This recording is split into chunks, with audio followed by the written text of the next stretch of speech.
Oscar Peterson est l'un des musiciens québécois les plus respectés à l'international et l'un des plus grands pianistes de l'histoire du jazz. En 1962, après plus de 10 ans de carrière, il a composé et enregistré une pièce qui est devenue l'un de ses plus grands classiques et même un véritable hymne pour le mouvement des droits civiques aux États-Unis. Il s'agit de Hymn to Freedom.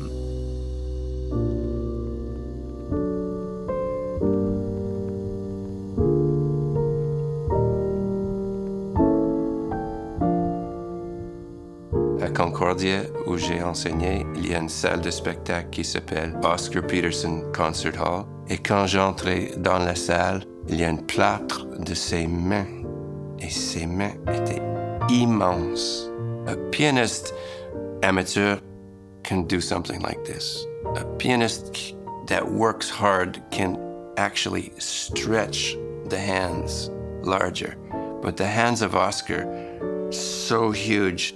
His talent was there, but the physicalness of his hands, I'm sure, aided his ability to play things that most piano players cannot play. Issu d'une famille passionnée de musique, Oscar Peterson grandit dans le quartier de la Petite-Bourgogne à Montréal. À l'époque, ce quartier ouvrier est habité par une importante communauté afrodescendante. Porté par les trains en provenance de New York et une vie nocturne vibrante, Montréal s'impose comme un carrefour du jazz pendant la Prohibition qui sévit aux États-Unis et ailleurs au Canada. La Petite-Bourgogne gagne alors le surnom évocateur de Harlem du Nord. Formé d'abord à la musique classique, Oscar passe des heures au piano. Il est initié très jeune par sa sœur, Daisy, qui deviendra plus tard une importante professeure. Elle enseignera entre autres à Oliver Jones. Au cours des années 40, Oscar commence à jouer dans les clubs de jazz de Montréal. Un soir, alors qu'un de ses spectacles en direct du club Alberta Lounge a diffusé à la radio, l'Américain Norman Granz, un très influent impresario de jazz, producteur de disques et fondateur du Jazz at the Philharmonic, capte sa prestation. Le destin d'Oscar, le virtuose, va changer à partir de ce moment. Norman Granz comes to Montreal to hear some jazz, maybe impressed with some, maybe not, gets in the taxi.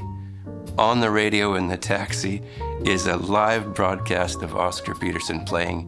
Norman Granz tells the taxi driver, "Turn around, I'm gonna miss my flight. I have to go where he's playing." Then he becomes his manager.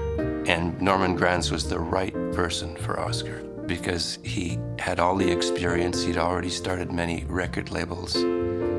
But he had the heart and the desire to give his artists the respect that they deserved and the ability to make things happen the way he wanted them. Sometimes he pulled out a concert that was scheduled when he found out that the audience would be segregated into black people over here and white people over there.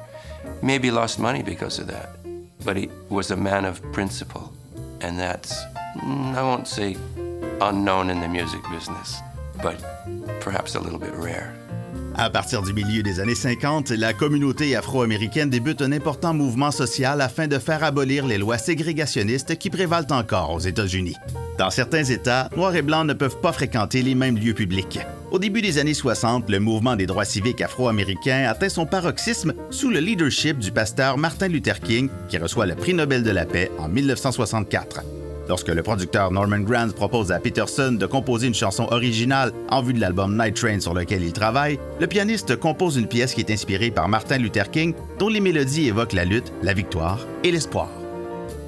The movement that just goes dong, dong, dong, dong, dong. It's the way the song ends. It's the way one of the sections ends. It's like step by, we arrive triumphant. So the idea is this civil rights movement will be successful.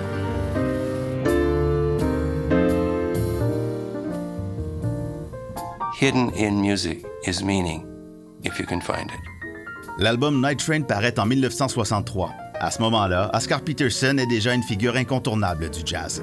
Pianiste virtuose, extrêmement prolifique, le musicien québécois s'impose depuis de nombreuses années sur les scènes du monde.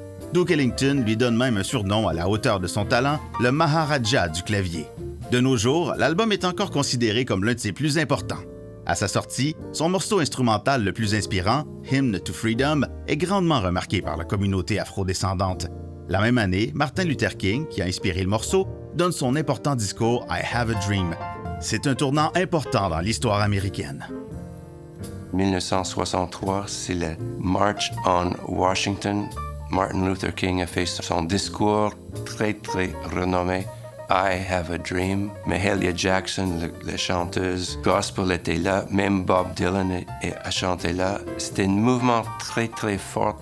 Alors que Hymn to Freedom devient l'un des hymnes officieux du mouvement des droits civiques, Peterson et son équipe ont l'idée d'en créer une version avec paroles qui pourrait être chantée par le plus grand nombre. C'est ainsi qu'une seconde version paraît avec la voix de la chanteuse Harriet Hamilton. Et avec les paroles, les gens ont commencé à chanter ça.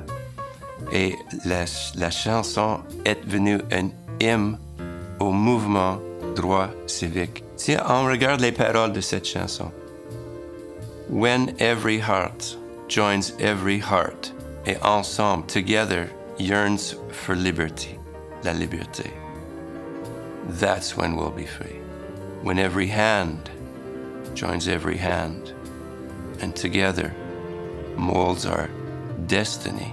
Il y a le cœur pour le feeling, les mains pour l'action, le mouvement. Any hour, any day, the time soon will come when men and women will live in dignity. Outre sa portée socio-historique ultra importante des États-Unis jusqu'au Québec, Hymn to Freedom devient aussi un standard interprété par de nombreuses chorales. La chanson traverse le temps et les générations, portant toujours un message aussi inspirant.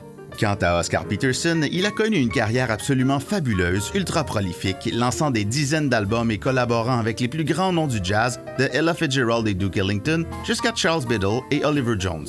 Oscar Peterson est l'une des grandes fiertés du Canada, du Québec, de Montréal et restera à jamais l'un des plus grands musiciens virtuoses de notre histoire. To see someone from our Montreal city that had that gift of music, the talent, but the perseverance and also the luck. The story of Norman Granz with the taxi, it's astonishing.